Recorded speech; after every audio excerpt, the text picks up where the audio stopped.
सुप्रभात दर्शक बंधु आपण को आम चैनल को स्वागत। आज हूँ 22 नवेम्बर 2025। चलतु जाने आज सकाल किसी गुरुत्वपूर्ण खबर गुड़िक। आज प्रथम खबर, दुबई एयर शो बेले दुर्घटना घटी। भारतीय तेजस युद्ध विमान दुर्घटना घटी। तेजस जेट हठात तलकू खसी पड़ा पर एक बड़ विस्फोरण होइछि। एही विस्फोरण प्राय अपराह्न 2:10 घटी। हजार हजार दर्शक विमानर एरोबाटिक्स देखुथिला बेले एही दुर्घटना घटी। आजिर परवर्ती खबर, फेब्रुआरी 6 रु आरंभ हेब आईसीसी टी20 विश्वकप। भारत और श्रीलंका एही इवेंटर आयोजन करिवे। एही कार्य 2026 प्रारंभ रे आरंभ हेब एवं मार्च 8 पर्यंत चलिब। एक विशाल 20टी दल टाइटल पाई प्रतिद्वंदिता करिवे। उभय आयोजक देश भारत और श्रीलंका स्वयंचालित भाव योग्यता अर्जन कर। आजिर परवर्ती खबर, राज्य कैबिनेट रे 9टी विभाग रे 12टी प्रस्ताव उपरे बाजिला मोहर। सरी जाइछि राज्य कैबिनेट रो बैठक। एथिरे 9टी विभाग रो 12टी प्रस्ताव उपरे कैबिनेट रो मोहर बाजिछि। इस्पात और खनि विभाग रो 2टी प्रस्ताव उपरे मोहर बाजिछि। खनि और चोरा चालान को रोकिबा को कठोर आईन को मिलिला मंजूर। एथिपई आसला नुआ आईन, ओडिशा खनिज पदार्थ नियमावली 2025। एहा परे पुराना 2007 नियमावली को उच्छेद करिवो। एणिकी लघु खनिज संपदर आवंटन पई ई लॉटरी व्यवस्था कराइछि। अर्थ आईटी समेत विभागर प्रस्ताव को मंजूरी मिली। सेहीपरि एससी एसटी छात्र छात्री मेधावृत्ति को वृद्धि को कैबिनेट को मंजूरी मिली। आजिर परवर्ती खबर, भारतीय रेलवे बड़ निष्पत्ति 3 मास बातिल है 24टी ट्रेन। समग्र देश में शीत जोगु राति तापमात्रा अस्वाभाविक भाव में तलकू खसी आसुची। घन कुहुड़ी देखा। सुरक्षा को दृष्टि रखी भारतीय रेलवे चलित वर्ष डिसेम्बर 1 तारिख 2022 मसीहा फेब्रुआरी 28 तारिख जाए अनेक ट्रेन चलाचल को बातिल करिछि। यात्री माने यात्रा आरंभ करने पूर्व निज ट्रेन संपर्क में जांच करने को रेलवे बोर्ड अनुरोध करिछि। आजिर परवर्ती खबर, माटी मिसिला अधा बस्ती। भुवनेश्वर सालिया साही रे उच्छेद पर भिटामाटी अभिमुखे अयोग्य हिताधिकारी। वर्ष वर्ष धरी भुवनेश्वर सालिया साही रे परिवार धरी रहउथिले।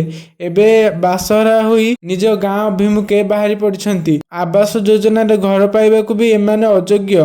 तेणु एमाने जिनिस पत्र धरी ग्राम को बाहरी पड़िछंती। एपटे उच्छेद पर ड्रेन निर्माण कार्य आरंभ होइछि। उच्छेद पर जेपरि पुणी सेही जगह जबरदखल न हुए से नहीं बाड़ लगाई जगिब प्रशासन। उच्छेद पर 500 परिवार पई काली ठारू राशन और 3 बेला मागणा खाइबा को दिया जाउछि। आजिर परवर्ती खबर, जोहान्सबर्ग रे पहुंचिले मोदी।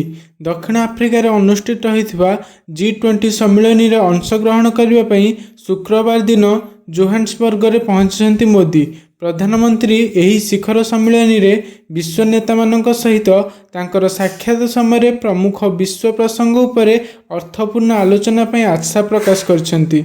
मोदी गौटेंगर वाटर प्रूफ वायुसेना घाटी रे पहुंची थिले, जेउठारे तांकु स्वागत करा जायथिला।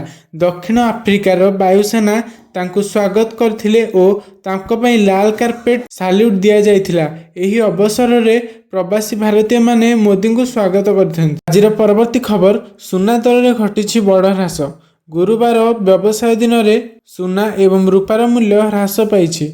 पूर्वर बुधवार दिन मूल्य वृद्धि पाइथिला, किंतु गत सप्ताह शुक्रवार ठारू मंगलवार पर्यंत लगातार 3 दिन पर्यंत मूल्य ह्रास पाइछि। मूल्यवान धातु मूल्य उपरे सर्वशेष अपडेट अनुसार 24 क्यारेट सुनार 10 ग्राम पिछा 1300 रु ह्रास पाइछि। जेतेबेले 1 किलोग्राम रूपार मूल्य मध्य 4000 रु अधिक ह्रास पाइछि। आजिर परवर्ती खबर, कर्मचारी एवं श्रमिकों को मिलिबो एही फायदा।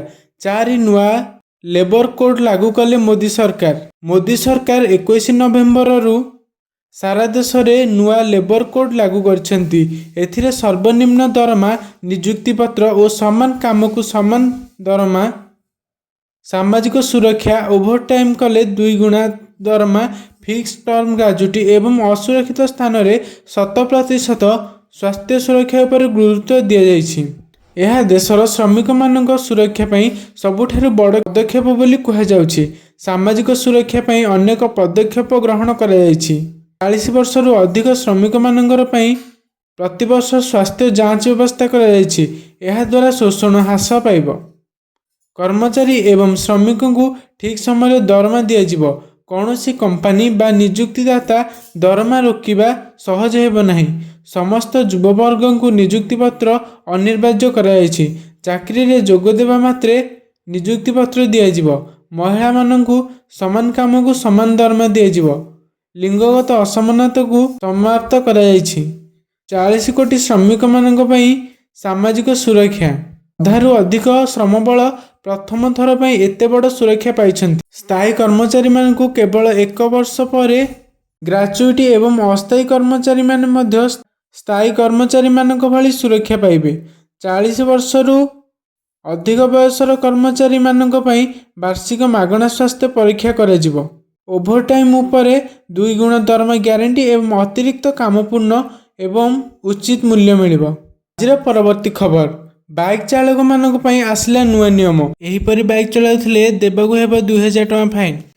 ତେବେ ଟ୍ରାଫିକ୍ ରୁଲ୍ ଅନୁଯାୟୀ ବାଇକ୍ ଚଳାଇ ଯାଉଥିବା ଚାଳକମାନେ ବାଧ୍ୟତାମୂଳକ ଭାବରେ ମୁଣ୍ଡରେ ହେଲମେଟ୍ ପିନ୍ଧିବା ଉଚିତ।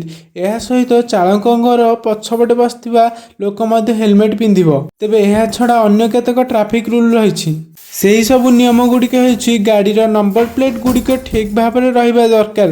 କାରଣ ବହୁ ଗାଡ଼ି ଚାଳକ ଅଛନ୍ତି ଯେଉଁମାନେ ନିଜର ନମ୍ବର ପ୍ଲେଟ୍ ନମ୍ବର ସହିତ ଅନ୍ୟ ସବୁ ଡିଜାଇନ୍ ମଧ୍ୟ ଆଡ଼୍ କରିଦେଇଥାନ୍ତି। ତେବେ ନମ୍ବର ପ୍ଲେଟ୍ ଯେଉଁ ସାଇଜ୍ର ରହିବା ଦରକାର ସେହି ସାଇଜ୍ର ମଧ୍ୟ ରହିବା ଉଚିତ। ବାଇକ୍ ଚାଳକ ତା ପଛରେ ଜଣକୁ ହିଁ ବସେଇକି ନେଇପାରିବ।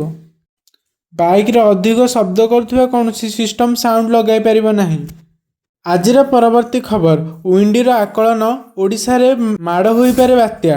ବାତ୍ୟାକୁ ନେଇ ଆସିଲା ବଡ଼ ଅପଡେଟ୍। ୱିଣ୍ଡିର ଆକଳନ ଅନୁସାରେ ଓଡ଼ିଶାକୁ ହିଟ୍ କରିପାରେ ବାତ୍ୟା। ଡିସେମ୍ବର 1ରେ ଓଡ଼ିଶା ଛୁଇଁବା ସମ୍ଭାବନା ରହିଛି।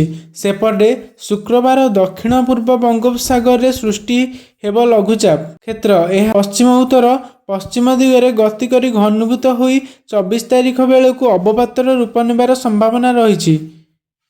ପରବର୍ତ୍ତୀ 48 ଘଣ୍ଟାରେ ଦିଗ ବଜାୟ ରଖିବା ସହ ଦକ୍ଷିଣ ପଶ୍ଚିମ ବଙ୍ଗୋପସାଗରରେ ଆହୁରି ଘନୀଭୂତ ହୋଇପାରେ। ଏହା ପ୍ରଭାବରେ ଓଡ଼ିଶାରେ 4 ଦିନ ଧରି ପ୍ରବଳ ବର୍ଷାର ସମ୍ଭାବନା ରହିଛି। ଉପକୂଳ ଓ ଦକ୍ଷିଣ ଓଡ଼ିଶାରେ ପ୍ରବଳ ବର୍ଷା ହୋଇପାରେ। ନଭେମ୍ବର 24 ପର୍ଯ୍ୟନ୍ତ ରାଜ୍ୟରେ ବିଭିନ୍ନ ସ୍ଥାନରେ ବର୍ଷା ହେବାର ପୂର୍ବାନୁମାନ ରହିଛି।